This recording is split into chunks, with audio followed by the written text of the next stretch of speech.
முதல் டெஸ்ட் முடிந்த பிறகு நீக்கப்படும் 3 வீரர்கள். கௌதம் கம்பீர் அதிரடி. இங்கிலாந்துக்கு சுற்றுப்பயணம் மேற்கொண்டுள்ள இந்திய அணி 5 போட்டிகள் கொண்ட டெஸ்ட் தொடரில் விளையாடி வருகிறது. இதில் முதல் டெஸ்ட் போட்டி ஜூன் 20ஆம் தேதி லீட்ஸ் மைதானத்தில் தொடங்கியது. இந்த போட்டியில் டாஸ் வென்ற இங்கிலாந்து அணியின் கேப்டன் பென் ஸ்டோக்ஸ் முதலில் பவுலிங்கை தேர்வு செய்தார். காரணம், இந்த மைதானத்தில் இதுவரை நடைபெற்ற டெஸ்ட் போட்டிகளில் இரண்டாவதாக பேட்டிங் செய்த அணி அதிக முறை வெற்றி பெற்றுள்ளது. இருப்பினும் முதலில் பேட்டிங் ஆடிய இந்திய அணிக்கு டாஸ் தோற்றது சாதகமாகவே அமைந்துள்ளது. ஜெய்ஸ்வால் மற்றும் ராகுல் அணிக்கு நல்ல தொடக்கத்தை கொடுத்தனர்.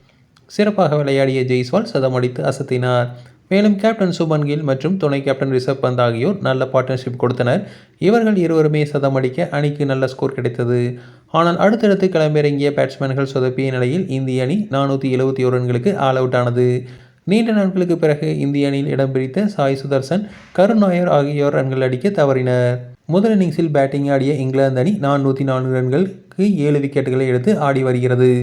இந்திய அணி இங்கிலாந்து அணியின் வீரர்கள் விக்கெட்டுகளை எடுக்கும் பட்சத்தில் இந்த போட்டியில் வெற்றி பெறுவதற்கு அதிக வாய்ப்புகள் உள்ளது. ஒருவேளை இன்று முழுவதும் இங்கிலாந்து அணி பேட்டிங் செய்யும் பட்சத்தில் இந்த போட்டி டிராவில் முடிய அதிக வாய்ப்புள்ளது. இந்திய அணி தரப்பில் பும்ரா மட்டுமே சிறப்பாக பந்து வீசியுள்ளார். இந்த நிலையில் அடுத்த போட்டியில் சிராஜுக்கு பதிலாக ஹர்ஷ்தீப் சிங்கை கொண்டு வர அதிக வாய்ப்புள்ளதாக கூறப்படுகிறது.